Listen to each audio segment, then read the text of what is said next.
que le procès en constat de nullité de mariage est le procès le plus répandu? C'est le procès le plus répandu parce que d'abord il concerne toutes les personnes qui se marient et qui ont eu l'impression d'avoir contracté faussement le mariage.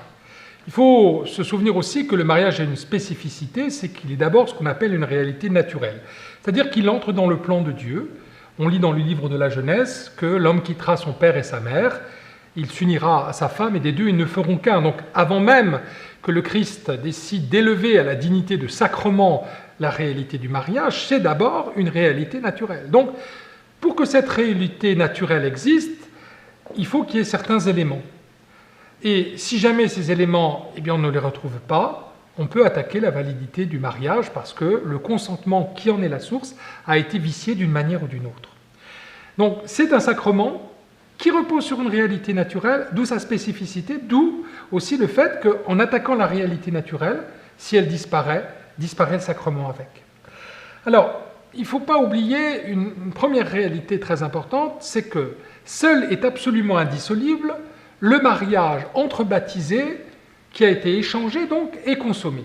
C'est ce qu'on appelle un mariage ratum et consummatum dans notre petit langage canonique.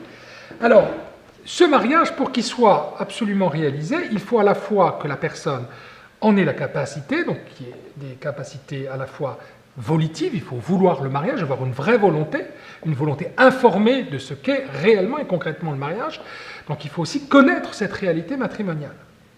Alors, ce qui veut dire que si jamais cette réalité n'existe pas, on peut constater la nullité du mariage. Donc, on constate non pas que le mariage est dissous, mais on va constater que le mariage n'a jamais existé parce qu'il y a un défaut à sa source qui fait que le mariage était vicié. Donc, la conséquence du mariage naturel, c'est qu'il permet, évidemment, parce qu'il manque un des éléments essentiels du mariage naturel, de constater la nullité de l'ensemble du mariage. C'est-à-dire qu'on dit que le mariage n'a jamais eu lieu. Alors, il y a des effets qui demeurent de droit, la théorie du mariage putatif, que le droit civil a emprunté au droit canonique pour préserver les enfants et leur donner un statut, évidemment, ainsi que pour tout ce que le mariage pourrait avoir engagé vis-à-vis des tiers. Et quels sont les motifs pour faire reconnaître la nullité d'un mariage? Les motifs peuvent être divers. Ici, évidemment, on ne peut pas être exhaustif, mais il y a d'abord des fois purement des questions d'ordre physiologique. Par exemple, il faut pouvoir se donner physiquement dans le mariage. Donc il faut avoir une capacité à donner son corps. Donc par exemple, l'impuissance, le fait de ne pas pouvoir donner son corps, fait qu'on contractera de façon invalide. Une autre possibilité, c'est tout ce qui va relever de l'ordre psychique. Est-ce que j'ai par exemple une maturité suffisante? Est-ce que j'ai une vraie liberté?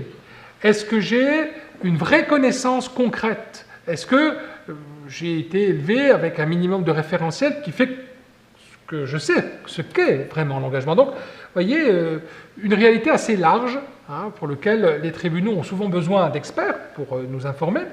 Et puis, enfin, des raisons d'ordre canonique, parce qu'on ne peut pas, par exemple, s'engager dans le mariage si on a déjà contracté un mariage, de quelque nature qu'il soit, si on est engagé dans la vie consacrée, dans certains cas, ou si, par exemple, on a reçu le sacrement de l'ordre. Donc dans ces cas-là, cela crée des empêchements au mariage qui font qu'a priori, on ne peut pas contracter mariage.